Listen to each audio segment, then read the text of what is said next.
I didn't plan to sleep at the Wayfarer. According to the map, I should have made it past the state line before midnight. But the highway closed under a sheet of rain. The detour signs contradicted each other like bored liars, and my engine began hissing at a tone that suggested a future argument. I took the first exit with a light and found the kind of roadside hotel that looks like a bruise you can rest in. The neon out front was missing segments. WA, error. The vacancy sign pulsed as if breathing. My wipers beat time while I debated sleeping in the car. Then a crack of cold slid down my neck, instinct or the air, and I went inside. The lobby smelled like coffee and old carpet. A plastic fern stood in a corner doing its best impression of life. Behind scratched plexiglass, the night clerk looked up at me, then past me, as if counting heads that weren't there. His name tag said Matt in letters rubbed pale. "Flooded on the interstate," he said before I spoke. "Yeah. Lucky we've got rooms." "Lucky," I repeated. The word felt too small. He took a metal key from a pegboard. Not a card. An actual key with a brass fob. He held it a second longer than necessary, as if measuring the moment. "4th floor. What's the number?" He slid the key across. The brass was cold through the condensation on my fingers. Stamped into the fob, the numbers looked struck twice. 404. I smiled because I do that when I'm tired and something is off. Like the error code, he didn't smile. He leaned a fraction closer, voice dropping into the space between us. "If anyone asks," he said, "no one is in 404. It should have read as a joke, it didn't. I glanced at the security monitor on the shelf behind him. 4 split feeds. Parking lot, elevator interior, lobby from the opposite angle, and a 4th view of a hallway I didn't recognize. Lights flickering at unsynchronized intervals. A long runner of blue-patterned carpet, doors with brass numbers. In the hallway frame, static drifted like snow at ankle level. "Got it," I said, because I wanted him to stop talking like that. "Elevators left," he said. "Ice on 3. The elevator yawned open as if relieved to be used. Inside, the mirror bowed everyone slightly. My face had the exhausted symmetry of a stranger I believed too quickly.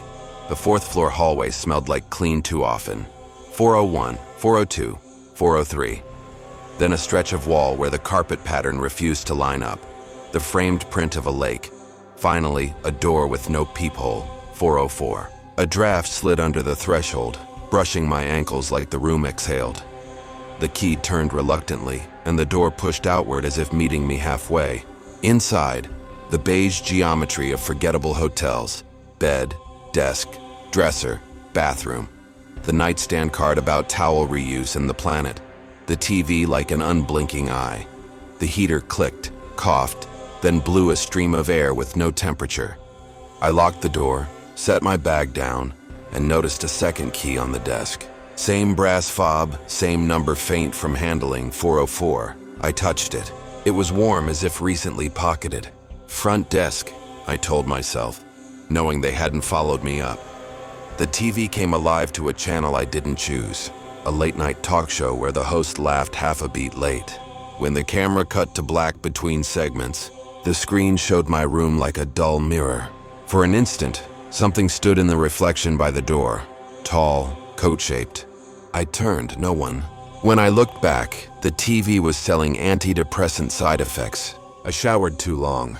When I turned off the water, the room fell into a quiet that made the pipe's absent coughs feel like a theft. I reached for a towel and heard it. Soft, close, a shaped breath. Not from the vent, not from the hall, from the phone on the desk. The phone didn't ring. It hummed like a cat with a secret. I lifted the receiver. Silence. Then a voice seeping through, as if it had to leak around something to reach me. "Don't answer the door." Who is this? A pause that sounded like someone deciding whether to keep me alive long enough to explain. They said no one ever checked into room 404. "I know." "Good," the voice said. "Remember." The line went still, not dead. I set the receiver down. The second key was gone. I checked the door. The deadbolt was engaged. The door chain hung like an undecided thought. I slid it home. My hand shook harder than the old metal. I slept with the lamp on and woke at 3:04 a.m. without knowing why. The digital clock blinked 12. The heater had given up. My breath came visible in thin winter ribbons. Something nudged the door. Not a knock. A nudge as if the building were turning in its sleep and I was an inconvenient rib. "Don't answer the door," I told the room softly, and felt foolish and saved. Nothing else tried to happen, which is sometimes worse. Morning arrived as a rumor. I went downstairs for coffee. The couple on the couch looked like the last page of a long chapter. The clerk was still Matt, but with a different shade under his eyes, as if the hotel painted him nightly. "You get any sleep?" he asked. "I'm here, aren't I?" He poured coffee into a paper cup, set it down with a precision at odds with his hands. "Mechanic 2 blocks over, if your car's willing." "Last night someone called my room," I said, just to watch his pupils. "Told me not to answer the door. Housekeeping does wake-ups." "At 3:04? He paused. "Wrong number." "Room 404 isn't a room," I said, testing the shape of the sentence. His eyes slid to the monitor. In the hallway feed, a long scratch marred the lens, diagonal like a memory. For one frame, just one, a fifth door appeared between 403 and the framed lake. "Brass number, no people." Then the lake returned. "If anyone asks," he said too steadily, "no one is in 404. "You said that already." "Then you remember." He wrote an extension on a sticky note and nudged it toward me. 406, ask for Irene. "Thanks." "Don't take Route A when the detour opens," he added. "What's wrong with Route A?" He looked directly at me for the first time. "It goes past the lake." "What lake?" He blinked. "Enjoy your stay," he said, retreating into script. Irene opened 406 with the caution of someone who has met doors that lied. She wore a housekeeping cart like her spine depended on it. Silver hair tight as a plan. When I said my name, she said, "No, you're not," in a tone that wasn't unkind. "Matt told me to ask for you." "That's what he thinks," she said, letting me in. The room was the inverse of mine. Bed on the left, bathroom on the right, identical art, slightly different stain. On the desk was a frame with an old black and white photo of this lobby in better clothes. The hand-painted sign behind the counter read, "Welcome." Mr. Harlan, the clerk in the picture, wasn't Matt. The happiness on his face was a costume that still fit. "You're not the first to wake at 3:04, Irene said. "You won't be the last." "What happens at 3:04? "The building remembers." "Remembers what?" "Who's missing?" She lifted the frame, set it down. "When the hotel was friendly, we called it a coincidence. And now? Now we call it a warning." "Who's Mr. Harlan?" She considered. He checked in. He didn't check out. The ledger did tricks to hide the math. 4:04, I said. "People tell stories about that number," she said. "Missing page, broken link, door you can't find because it keeps finding you." "Matt gave me the key." "The hotel did," she said. "Through him. He's a good man for a bad job." "Someone called my room. Told me not to answer the door." "Good advice." "Was it you?" "If it had been, I'd have knocked," she said. "Phones aren't trustworthy here. They can hold a voice like a jar holds a moth." "Who's on the other end?" "The guest who always knocks," she said softly. "Sometimes before, sometimes after." "After what?" She didn't answer. She looked at the window, where the gray daylight made a mirror of the glass. "Don't be here after dark," she said. "Floors get slippery with time then." "Slippery with time. Like a polished lie," she said. "Easy to fall for." I left her with the old photo. In the hall, the light over 404 flickered 3 times, then steadied. The door had no peephole, but I felt watched. I took the stairs instead of the elevator, because stairs at least admit where they go. The door marked stairs resisted like a shoulder, then let me slip through into a concrete throat that smelled faintly of wet coins. On the landing between 3 and 4, I stopped. Someone had scratched a message into the paint with something sharp and patient. "If anyone asks, you were never here." Under it, in a different hand, "If you're reading this, you're late." I looked down toward 3. Light gathered softly from below, as if the hotel had learned how to imitate day. I looked up toward 4 and found a grayness like weather. The notion of the outside world, of cars that started and roads that continued, felt like a story I'd once told myself to make fear behave. On the 4th floor landing, a hotel map under plexiglass showed a red dot. You are here. Wing A, Wing B, ice on 3. In the middle of the diagram, a rectangle with no label sat where a utility closet should have been. No door drawn, no number.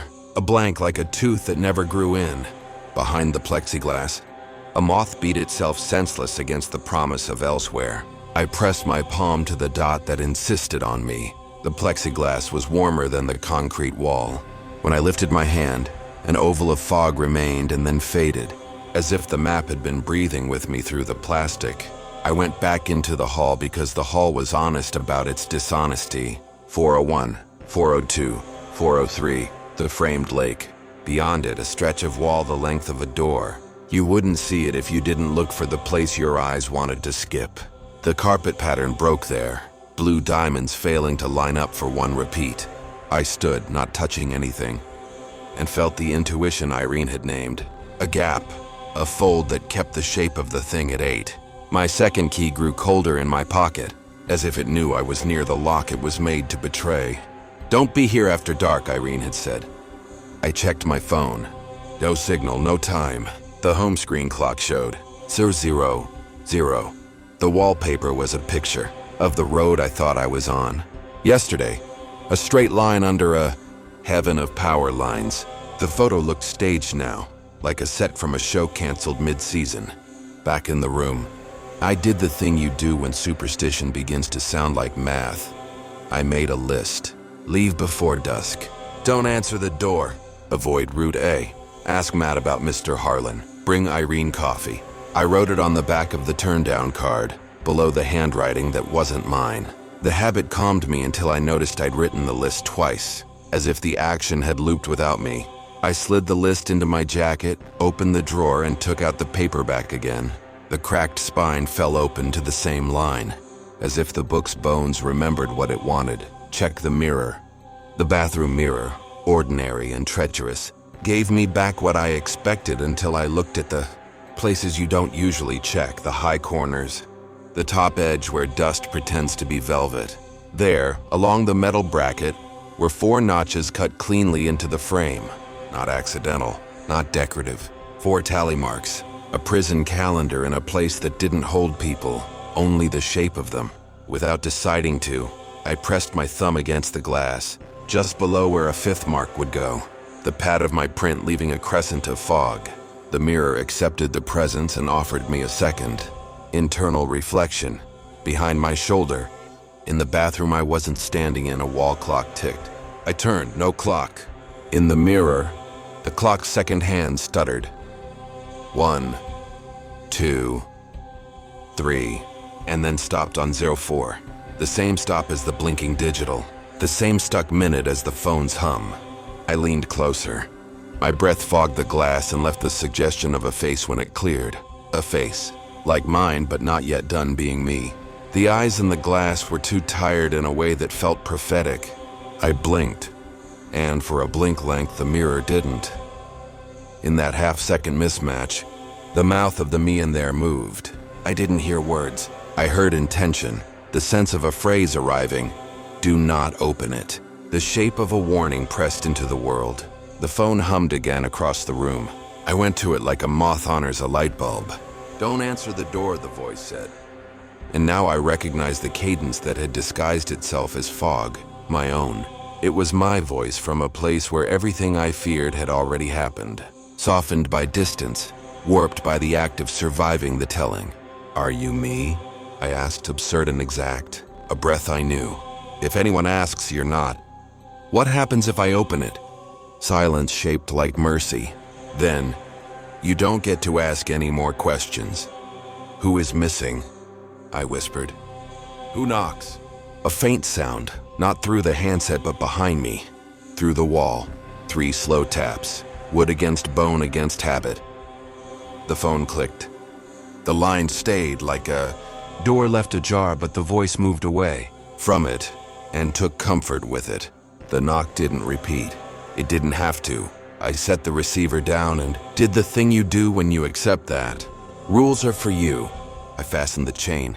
I engaged the deadbolt. I put the security bar in place and pulled the chair under the knob like a homeowner in a storm film who knows the water is coming from the floor, not the sky. I waited. The lamp dimmed and brightened, and the room learned a silence that had content. I thought of Irene's hands on the housekeeping caddy, of Matt's eyes skidding off mine when the monitor scratched. I felt the hotel itself leaning in, curious about whether I would behave. At 3:04, something knocked, not at the door, inside the wall. 3 knocks again, but slightly delayed, as if the sound had to travel a distance without traversing space. I pressed my ear to the drywall. Cold climbed through the bone of my cheek. The wall announced its material mistakes. The wooden studs, the wires, the places where pipes had chosen to ring instead of weep, and under that, the other thing, the thing that performed being a door well enough to be believed. Don't, I told it, which was not the point. The knock came a third time, closer to the peephole than the jam. The chain trembled like a string on an instrument. After a note has been plucked and held in someone's closed palm, check the mirror. The book had told me, because the mirror would show me the inside of the thing pretending to be outside. I went to the bathroom, the hum of the bulb filling my ears with a sound I could endure, and forced myself to look not at my face but at the space behind it in the silver. In the mirror, the bathroom door behind me was open wider than it was in the room. The clock that wasn't ticked once and held. On 04, the hallway beyond was wrong, not the 4th floor's carpet, but something like it. With the pattern rewritten, I watched as a shadow moved through the corridor in that mirror world, stopping at doors that didn't correspond to mine, listening and then knocking with a patience that felt practiced. The shadow reached a door with no peephole. It knocked and the sound happened here. I understood it then, in the way a nightmare explains itself without explaining anything. 404 wasn't a room on a map you could draw. It was the overlap, the place where 2 floors, or 2 versions of a floor, pressed against each other and forgot which one was supposed to exist. A fold that made both sides count as inside.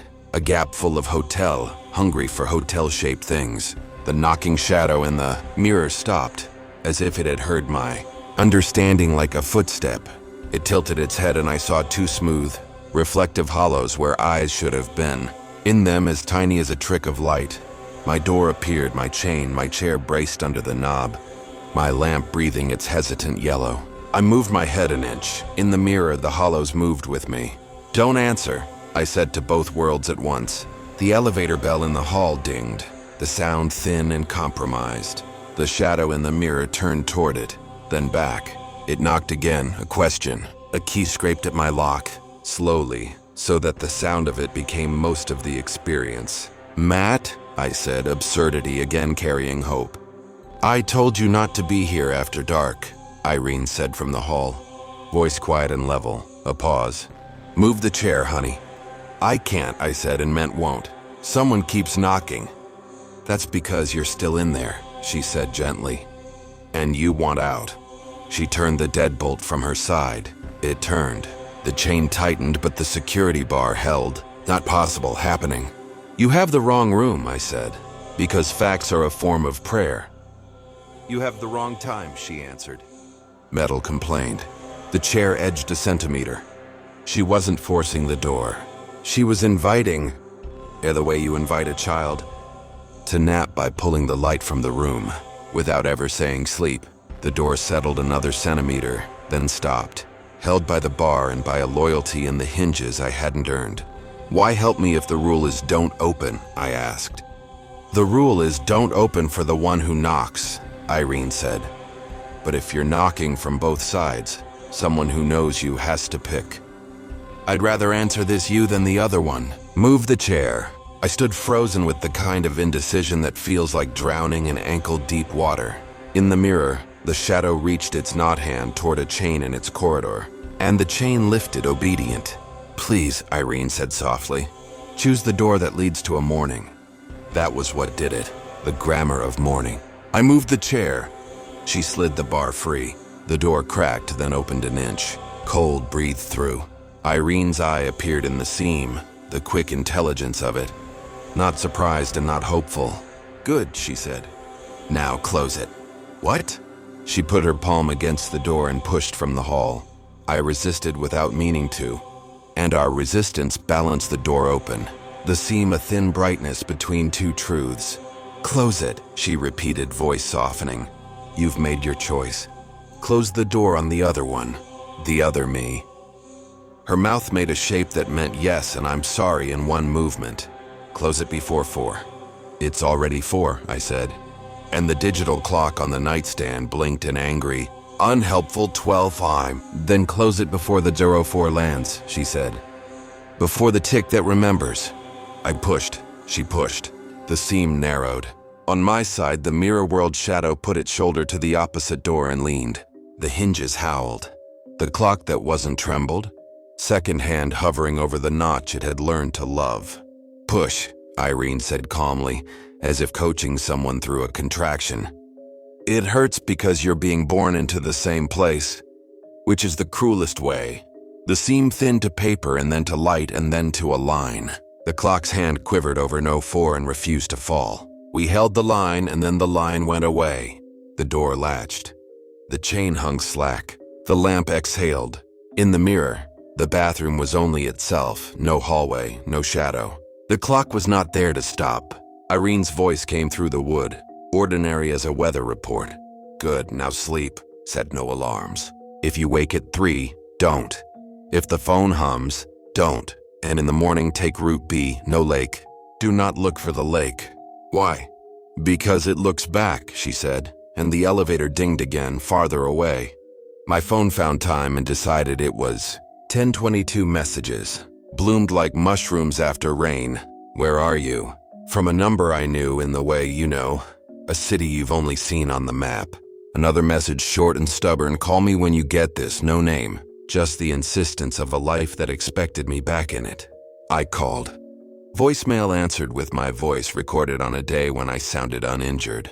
You've reached, it said, and the name glitched in my ear for a fraction of a second, as if the recording had been edited in a hurry by someone who wanted to save me from myself. Leave a message. The beep landed gently.